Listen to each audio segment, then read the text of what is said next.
এই প্রেমের আবার দশা আছে। কেমন দশা শুনছেন তো মন দিয়ে? খেজুরের রস আনলেন, ওটা জাল দিতে শুরু করলেন।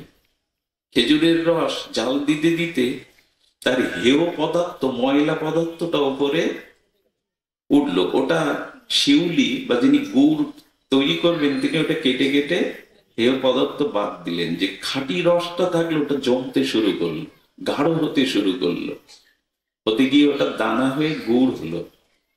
গুড়টা যদি আলো ভালো করে জাল দেন তাহলে ধীরে ধীরে চিনি হবে। চিনিটা যদি আরো বেশি করে গাঢ় করে জাল দেন মিশ্রি হবে। মিশ্রি আরো গাঢ় করে জাল দিলে সীতা মিশ্রি হবে, দুলালের তাল মিশ্রি। ওটা সহজে বলে না। আচ্ছা, দুধ আনলেন, দুধটা অম্লযোগে দই করলেন, ঘোল করলেন, ঘোল মন্থন করে মাখন তুললেন, মাখনটা অল্প অগ্নিতে দিয়ে ঘি করলেন, আরো একটু কড়া পাক করে কড়া পাকের ঘি করলেন। ঘিয়ের পরে দুধের আর কোনো পরিণতি আছে কি? দুধের শেষ পরিণতি কোনটা? কড়া পাকে ঘি। এরপরে দুধের পরিণতি নাই। রসের পরিণতি যেমন মিশ্রি। একটা মজার কাণ্ড দেখবেন, ওই রস কিন্তু মিশ্রির মধ্যেও আছে, চিনির মধ্যেও আছে, কিন্তু তরল ভাবে দেখা যাচ্ছে না, অথচ রস আসে। দুধ থেকে মাখন হলো, মিষ্টি হলো, ঘোল হলো, এমনকি ঘি হলো, কিন্তু সব বিষয়ের মধ্যে কিন্তু দুধ তখনও রয়ে গেছে, তত্ত্ব তো দুধ রয়ে গেছে। তাহলে আমরা কোন পর্যন্ত গেলাম? প্রেম পর্যন্ত। প্রেম এইবার নিগুড় তত্ত্বের দ্বারা কি হচ্ছে? প্রেম ক্রমে বাড়ি হয়। প্রেমটা যখন বেড়ে যায়, খুব গভীর হয়, তখন স্নেহ আসে। স্নেহ কাকে বলে? খুব ধ্যান দিয়ে শুনতে হবে যেন ঘুম না আসে। স্নেহ কাকে বলে? কোন বস্তুর প্রতি যখন অতিরিক্ত মমতা আসে, তখন ওই মমতাযুক্ত বস্তুর প্রতি একটা তরল ভাব আসে। উদাহরণটা কি করে দেই? মা যখন সন্তান সম্ভব হয়, কোন রমণী যখন সন্তান কোলে করে, ভূমিষ্ঠ হওয়ার পরে কোলে করে, তখন মায়ের বুকের রক্ত ওই সন্তানের প্রতি অতিরিক্ত মমতা স্নেহের কারণে দুধের রূপ নেয়। পুরুষের হয় তো বুকের রক্ত দুধ হয় কি? পুরুষের রক্ত কখনো দুগ্ধ হয়? মার সন্তানের প্রতি এত গাঢ় মমতা, এত তার মমতা, সেই মমতাটা খুব গাঢ় হয়ে স্নেহ আসে। আর স্নেহ যখন হয় তখন বুকের রক্ত দুধ পর্যন্ত রূপান্তরিত হয়। পুরুষের বুকের রক্ত দুধ হতে দেখেছেন? আচ্ছা, মায়ের স্তনে শিশু দুগ্ধ টানছে, পাচ্ছে অমৃত দুগ্ধ, কিন্তু সিরিজ টানলে রক্ত আসবে, কারণ সিরিঞ্জের প্রতি মায়ের স্নেহ নাই। আচ্ছা, যদি ওই যোগ তো এখন কম দেখা যায়, হৃদয়দা যোগ যোগ, রাতুলদা কি বলে যোগ, তো যোগ যদি মায়ের স্তনে দেয়া হয় ও দুধ টানবে তো? কি টানবে মা? রক্ত। তার কারণ যোগের প্রতি বা সিরিঞ্জের ইঞ্জেকশনের সিরিঞ্জের প্রতি মায়ের স্নেহ না। দুধ, দুধ ছাড়া ওখানে রক্ত ছাড়া দুধ আসবে না। তাহলে প্রেম আরো ঘনীভূত হলে স্নেহ আসে। যখন কোনো বস্তুর প্রতি খুব মমতায় স্নেহ আসে, তখন তার প্রতি মান আসে। কথায় কথায় বিনা কারণে মান আসে। দেখবেন যার প্রতি খুব স্নেহ আসে, যার প্রতি খুব গাঢ় মমতা আছে, কোনো কারণ ছাড়াই মান আসে। আজকে আসলে কথা বলবো না, ওই দিক ফিরে থাকবো, আমার মান ভাঙাবে। মান কি রাস্তার লোকের সাথে হয়? মান দেখায় কাকে? যেখানে অতিরিক্ত স্নেহ বা মমতা আছে, অনুরাগ আছে।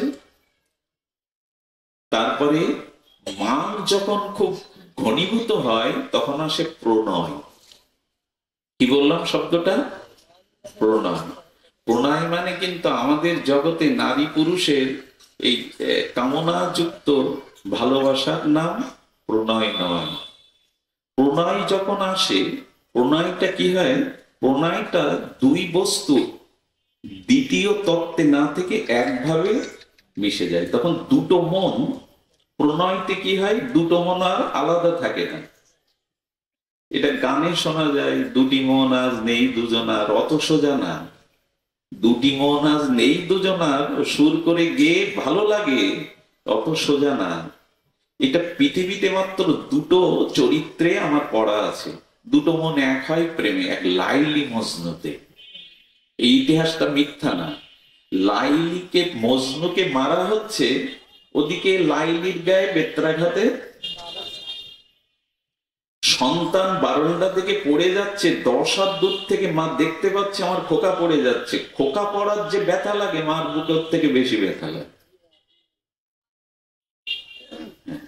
আচ্ছা, 1000 মাইল দূরে সন্তান বিপদে পড়লে মা বুঝতে পারে কি করে, লেখাপড়া না জানা এ গ্রামের মা যে আমার খোকার বিপদ হয়েছে? এখানে কোনো তার নেট নেই তো, কি করে বোঝে? এখন নাকি মোবাইলে নেটে সংবাদ নেওয়া যায়, কিন্তু 1000 মাইল দূরে মা বুঝতে পারে আমার খোকার কিছু হয়েছে। এটা কি করে বুঝতে পারে? বলো, মায়ের মন আর সন্তানের মনের সাথে একটা সংযোগ আছে। তো যখন স্নেহ থেকে মান হয়, মান থেকে প্রণয় হয়, প্রণয় হলে কি হয়? দুটো মন। এই জন্য খুব ধ্যান দিন, শ্রীকৃষ্ণের যতটুকু ইচ্ছা রাধাতে রয়। এসব শব্দগুলো চৈতন্য চৈতামৃতে। শ্রীকৃষ্ণের যতটুকু বাঞ্ছা রাধাতে রয়। কি করে বুঝি বা বোঝায়?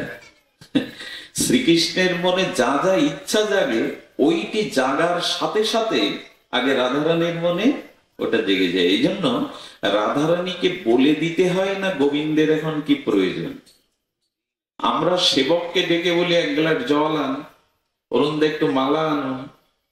সেবককে আমরা ডেকে ডেকে তাই সেবায় পাই না।